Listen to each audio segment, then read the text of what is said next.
Hello friends, अगर आपने भी किसी बैंक से कोई लोन ले रखा है और इस लॉकडाउन के चलते आपका व्यापार बहुत मंदी गति से चल रहा है या फिर आपकी नौकरी जा चुकी है और आपको चिंता सता रही है कि अब उस लोन की ईएमआई ना देने पाने की स्थिति में बैंक आपके साथ क्या कर सकता है, तो आज credit line distribution services customer awareness program में मैं शाहबाज आपको बताने वाला हूं आपके इन्हीं सवालों के जवाब। तो बने रहिए मेरे साथ।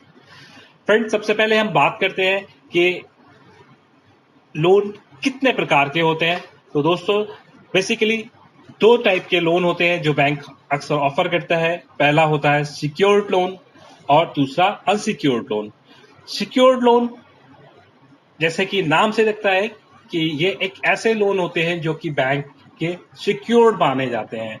इनमें जब भी बैंक कभी कोई पैसा कस्टमर को देता है तो उसके अगेंस्ट कोई ना कोई कोलेटरल, कोई ना कोई सिक्योरिटी अपने पास रखता है। जैसे कि होम लोन के केस में वो आपकी प्रॉपर्टी के पेपर्स अपने पास रखता है। कार लोन होता है, उसमें आपकी जो हायर परचेज होता है वो चढ़ा हुआ होता है आपकी आरसी पे। गोल्ड लोन के केस अगर होता है तो वो भी एक सिक्योर्ड लोन का केस है, वहां पे बैंक के पास आपका गोल्ड रखा होता है। एफडी या के अगेंस्ट आपका लोन, तो बैंक के पास आपकी एफडी का पैसा मौजूद रहता है। ये सारे लोन जिसमें बैंक के पास कोई कोलैटरल सिक्योरिटी के तौर पे रखा होता है, ये सिक्योर्ड लोन कहलाते हैं।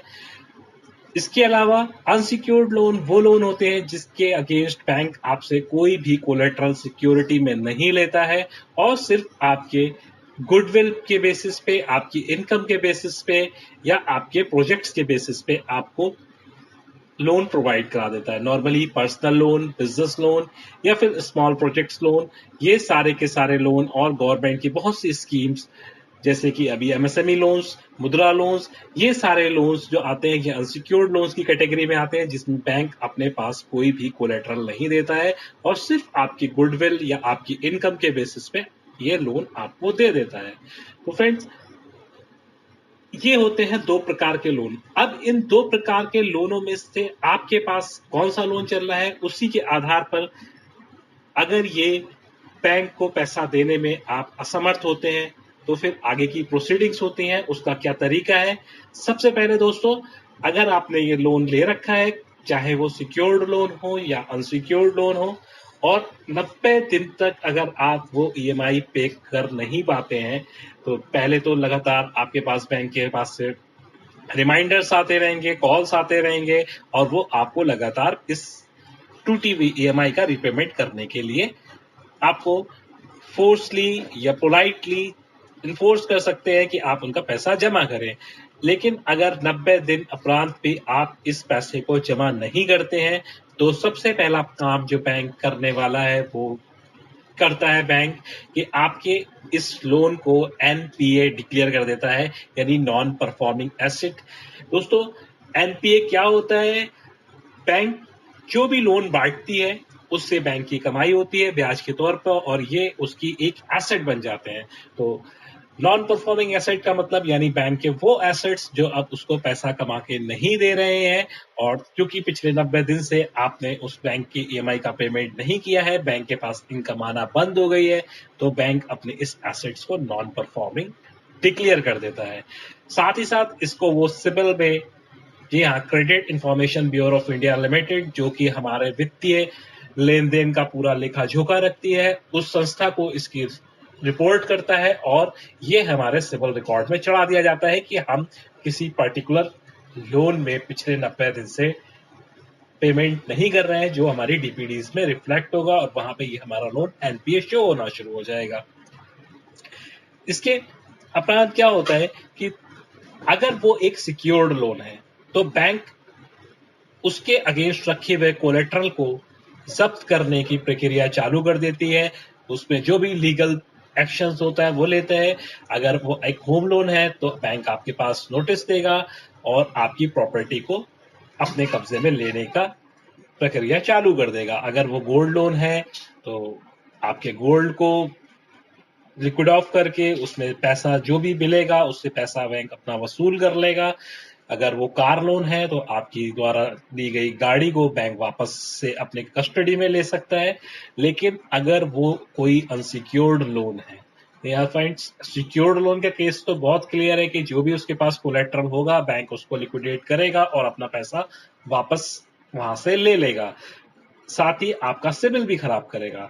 लेकिन अनसिक्योर्ड लोन के केसेस में, क्योंकि बैंक के पास कोई कोलेट्रल नहीं होता है, तो बैंक वहां पे आपका कोई भी चीज बेच के पैसा वापस नहीं ले सकती।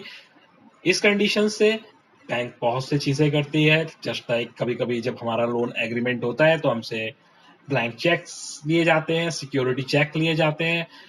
बैंक ये चेक्स हमारे अकाउंट में प्रेजेंट करके सीक्वेंस के एक के बाद एक बाउंस करवाना शुरू कर देता है, जिससे कि हमारे अगेंस्ट एक लीगल एक्शन लिया जा सके, जो कि होता है चेक बाउंसिंग का केस। वो बैंक चेक बाउंसिंग का केस आपके ऊपर लीगल एक्शन में बना सकती है। इसके अलावा बैंक आपके साथ जो भी लीगल डॉक्यूमेंट की प्रोसीडिंग्स होती है वो वहां से कर सकती है, और इसमें लीगल एक्शन लेने के साथ साथ कभी कभी बैंक्स रिकवरी एजेंट्स का भी इस्तेमाल कर सकती है।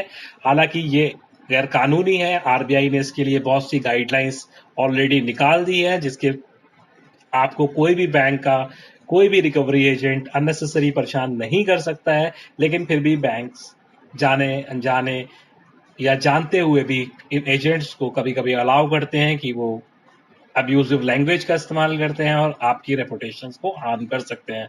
तो ये एक चीज है जो बैंक आपके साथ कर सकता है। इसके अलावा आपके सिबिल रिकॉर्ड को खराब कर दिया जाता है। वहां पे वो लोन जब एनपीए शो होना शुरू हो जाता है तो इन फ्यूचर कभी भी आपको कोई भी बैंक, कोई भी फाइनेंशियल इंस्टीट्यूशन कभी भी लोन देने को एग्री नहीं होता है, क्योंकि वो आपके एक क्रेडिट हिस्ट्री पे धब्बा बन जाता है, जिसको आप बाद में अगर हटाना भी चाहते हैं तो वो एक सेटलमेंट के तौर पे या फिर एक डिले पेमेंट हिस्ट्री के तौर पे वहां रह ही जाता है। तो फ्रेंड्स, हमेशा कोशिश कीजिए कि आप अपनी ईएमआई ऑन टाइम पेमेंट कर सकें, क्योंकि इससे बचने का कोई तरीका नहीं है। अगर आपका सिक्योर्ड लोन है तो आपका कोलेट्रल, आपकी सिक्योरिटी बैंक के पास चली जाएगी, और अगर अनसिक्योर्ड लोन है तो आपका सिबिल खराब हो जाएगा। इसके अलावा आपके अगेंस्ट लीगल प्रोसीडिंग्स भी बैंक्स कर सकता है। हालांकि कभी कभी देखा गया है कि छोटे केसेस में जहां पे लोन अमाउंट 10, 20, 50,000, 1 लाख, 2 लाख का होता है तो बैंक लीगल प्रोसीडिंग्स पे नहीं जाता। लेकिन फिर भी आपका सिबिल खराब हो जाता है और आपको कभी भी लोन नहीं मिल पाता आगे। तो इसलिए बचिए इन चीजों से और कोशिश कीजिए कि अपनी ईएमआई का टाइम से पेमेंट करते रहें। इसके अलावा और भी बहुत सी जानकारी जानने के लिए आप मेरे चैनल को अगर अभी तक सब्सक्राइब नहीं किया है तो इसे सब्सक्राइब कर लीजिए और बने रहिए मेरे साथ। Thank you, have a good day.